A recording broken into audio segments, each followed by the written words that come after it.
सीखने के लिए 4 साल लगते हैं, लेकिन अभी कोंडवा में सीखने का वक्त नहीं है। कोंडवा में प्रैक्टिकल काम करने का वक्त है। आज कोंडवा के आवाम बड़े पैमाने परेशानी और इलेक्शन के वक्त जो मेंढक ऊपर आते हैं, ये कोंडवा में नहीं, ये हर जगह पे आते हैं। और भावी नगर से जो आपने वर्ड यूज करा, हर एक मेंढक को लगता है कि मैं भावी नगर से हूँ। कॉर्पोरेशन में सबसे बड़ी दिक्कत ये है कि अभी प्रशासन लग गया है और प्रशासन ने जिस तरह से मनमानी जो कारोबार किया है, आज पूना के हालात, जो रास्ते, ड्रेनेज, पानी, जो विकास की जो बात थी, वो 25 साल वापस पीछे चले गई। मैं आज एडवोकेट हाजी गफूर पठान साहब के पास में आई हूँ, कोंडवे के नगर सेवक। सर, गफूर पठान नाम के पीछे का चाइल्डहुड स्टोरी क्या है? अस्सलाम वालेकुम और रहमतुल्लाहि व बरकातहू। बिल्कुल, मैं आपका बड़े शुक्रिया अदा करता हूँ। ये जो आपने जो सवाल किया, ये नाम के पीछे कुछ नहीं है। हर एक माँ बाप अपने बच्चों का नाम रखते हैं, उसी तरह से ये नाम अब्दुल गफूर रखा गया है। आपके स्कूल कॉलेज डेज के कुछ एक्सपीरियंस? बहुत सारा बैकग्राउंड है। 10th तक जुन्नर तालुके में मेरी एजुकेशन हुआ, फिर उसके बाद में गांव में फिर से वापस 11वीं 12वीं हो गई और लॉ कॉलेज मैंने यहाँ यशवंतराव चौहान पूना में किया। मैं इस्लाम को मानने वाला हूँ, बिल्कुल इस्लाम के तरीके पे चलता हूँ और जो बेहतर होता है वो अल्लाह उसे करवाता है और जो अच्छी बात, जो बुरी बात, ये सब अल्लाह की तरफ से है। बिल्कुल मैं हमेशा खुश रहता हूँ। पुणे फूड प्लेस या फिर कुछ ऐसा कुछ नहीं, देश में रह रहा है ये पूरा हमारा इस्लाम कहता है जिस मुल्क में रहते हैं उस मुल्क से मोहब्बत करो। मुझे मेरे देश पे बहुत प्यार है। और फूड प्लेस वगैरह ऐसा कुछ नहीं, अपना घर पे खास करके। फेवरेट लीडर कौन है आपके पॉलिटिक्स में? अजित दादा पवार। अगर पॉलिटिक्स में नहीं होते तो आप क्या कर रहे होते? नहीं, मैं पॉलिटिक्स में रहकर ही मेरा लॉयर का बड़ा प्रोफेशनल है और कंस्ट्रक्शन का ही मेरा है। वुमन और यूथ के लिए आपके स्पेशल इनवाइट्स क्या है? पिछले 2016 से लेके आज तक वुमन और यूथ के लिए बड़े पैमाने पे मैं जन जागृति कर रहा हूँ, अभियान ले रहा हूँ, उनको चेयरअप देता हूँ, बड़े बड़े मीटिंग लेकर उनको बताता हूँ कि आज क्या चल रहा है और लोग किस तरह से दौड़ रहे हैं और वक्त कितना रफ्तार के साथ चल रहा है। तो हमको रफ्तार के साथ निकलना चाहिए, मायूस नहीं होना चाहिए। हमेशा जो पॉजिटिवनेस है वो पॉजिटिवनेस लेके हमने जीना चाहिए।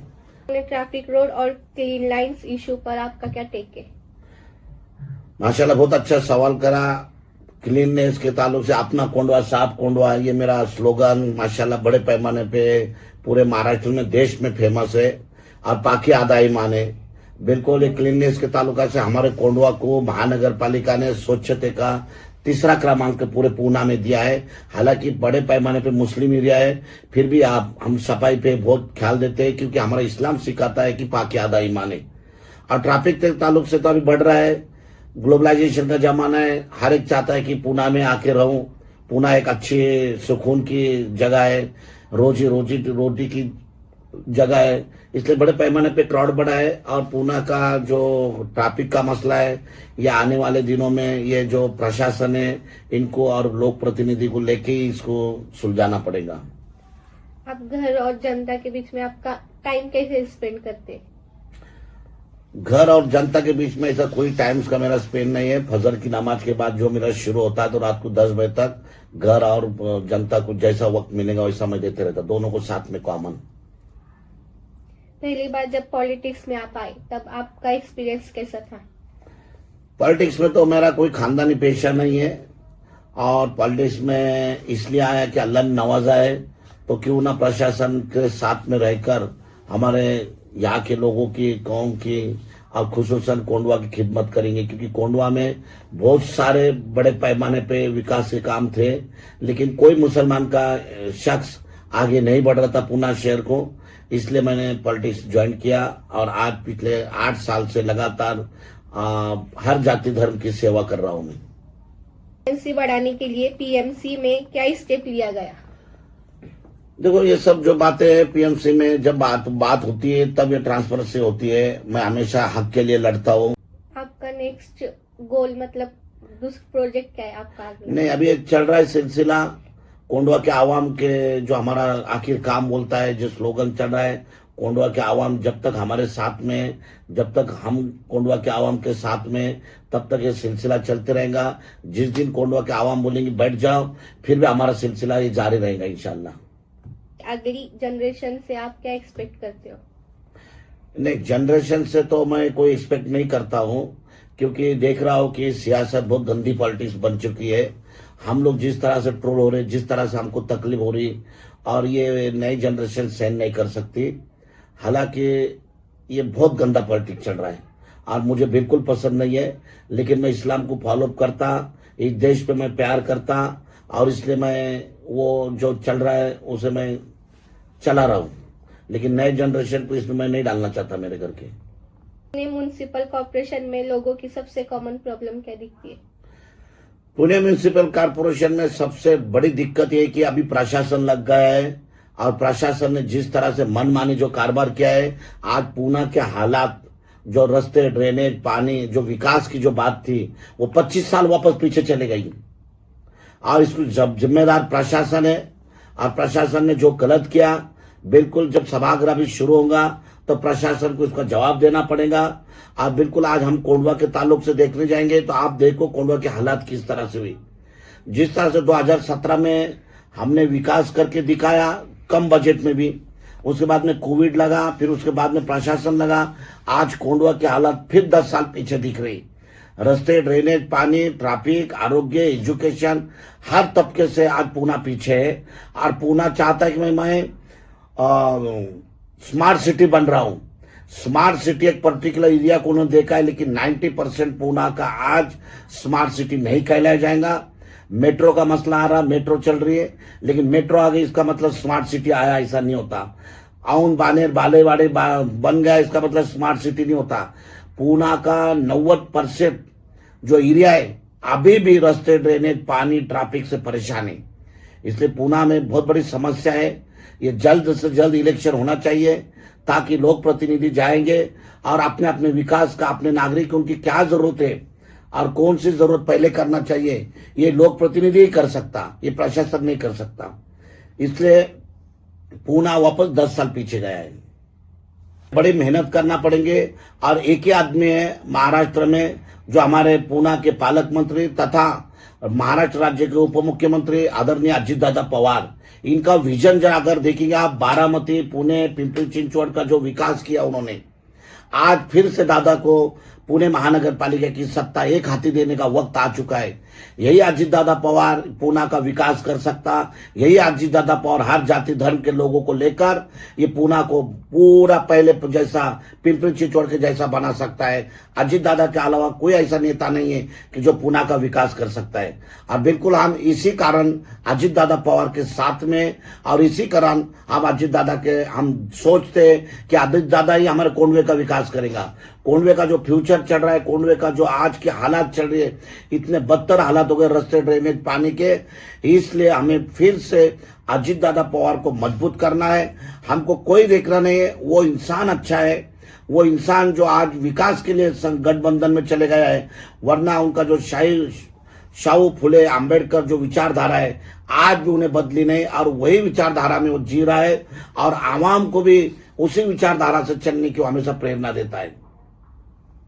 उसमें भावी नगर सेवक के पोस्टर बहुत दिख रहे, उसमें आपका क्या राय है?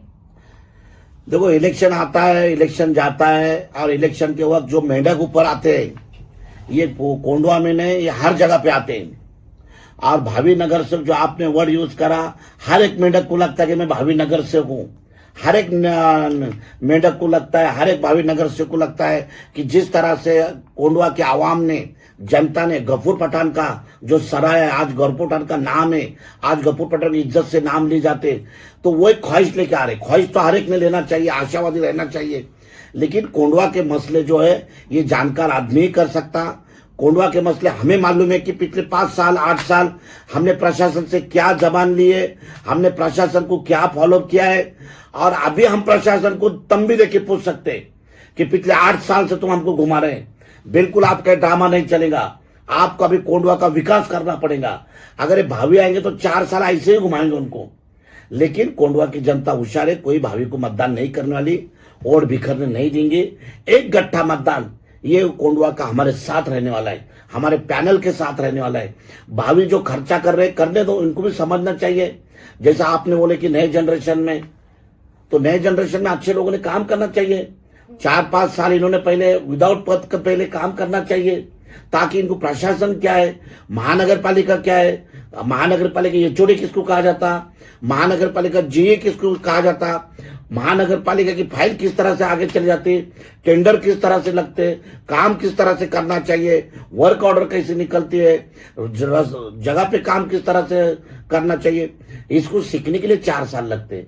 लेकिन अभी कोंडवा में सीखने का वक्त नहीं है, कोंडवा में प्रैक्टिकल काम करने का वक्त है। आज कोंडवा के आवाम बड़े पैमाने परेशानी, रोजमर्रा का जो काम है, रास्ते का, ड्रेनेज का, आज को में बड़ी समस्या है। और ये रास्ते और ड्रेनेज के लिए कम से कम 50 करोड़ रुपए लगने वाले हैं, और ये 50 करोड़ सत्ता में रह के मिल सकते हैं। और बिल्कुल एक रास्ता अगर हम लेंगे तो रास्ते और ड्रेनेज के लिए 1 कोटी की जरूरत है आज, और कोंडवा का एक गली कुचा सीधा नहीं है। इसके लिए हमारी जैसी कोंडवा की जो आवाज है, कोंडवा की आवाज सभागृह में गूंजेगी, कोंडवा की आवाज आंदोलन करेंगे, कोंडवा के आवाम निदर्शन करेंगे, तब जाके ये सब मसले हल होने वाले। भावी लोगों को मेरी शुभेच्छा है, आप काम करो मेरे भाइयों, जनता में आइए, जनता से आप रुझान लो। लेकिन जब जनता ने आपको अगर वोट नहीं दिया तो आप बिल्कुल मायूस मत हो, जनता आपको वापस मौका देंगी, लेकिन लड़ते रहो। विरोधक चाहिए, अगर विरोधक जैसे लोग हमारे साथ में रहेंगे तो हमें काम करने की और प्रेरणा मिलती है, हमें मजबूती मिलती है। अगर कोंडवा इसी तरह आज अगर एक हाथ देंगे और विरोधक कोई नहीं रहेगा तो विकास नहीं होने वाला। विरोधक चाहिए, और जो भी माझी आजी जो भी लोग हैं, ये बहुत सारे 5-25 साल से आजी माझी नगर से के, ये लोगों से भी मेरी गुजारिश है, आप भी आपकी किस्मत आजमाइए, आप भी एक्सपीरियंस वाले हैं, बिल्कुल आइए मैदान में। आवाम बहुत होशियार है, जनता बहुत होशियार है, काम को सराहेंगे। और मैं देखता हूं कि जनता इतनी बड़े पैमाने पे आगे निकल चुकी है, जनता का बोल है, आखिर काम बोलता है। आज ये मानुष जीवा भावाचा ये मेरे यहाँ पर आए, इन्होंने अच्छी मुलाकात लिए, और इन्होंने कोंडवा की जो समस्या है बेधड़क इन्होंने मुझे सवाल किए। बिल्कुल इस सवाल में कोई शक नहीं है कि मेरे फेवर में बात की है, लेकिन मैंने जनता के फेवर में बात किया। बिल्कुल ऐसे चैनल वाले के साथ में हमने लाइक करना चाहिए, सब्सक्राइब करना चाहिए, जो निस्वार्थ काम कर रहे। पेड वर्कर जैसा काम नहीं दिख रहा है चैनल का, वरना पेड वर्कर आते हैं और वो अपने फायदे की बात करते हैं, उनको तंबी दी जाती है, सवाल नहीं करना चाहिए। लेकिन मानुष जीवा भावा ने जो सवाल किए, मैं उसकी तारीफ करता हूँ, उन्हें सराहता हूँ। और मानुष जीवा भाव के जो चैनल को मैं ये कहूंगा कि आप बेधड़क आइए, और समाज की जो बोल है, समाज में जो समस्या चल रहे, इस पे आवाज उठाओ। आप जो आवाज उठाएंगे तो आपकी आवाज प्रशासन तक पहुंचेगी, आपकी आवाज जहां पहुंचना चाहिए गवर्नमेंट तक वहां पहुंचने वाली है। बिल्कुल मैं आपको सराहता हूं, और मैं मेरे दर्शकों से, मेरे सभी लोगों से मैं कहूंगा कि मानुष जीवा भावाचा ये चैनल को मार्केट में लाइए, और बिल्कुल ये हमारी जनता की आवाज बनेगी, ऐसे मैं उम्मीद करता हूँ। अस्सलाम वालेकुम व रहमतुल्लाहि व बरकातहू।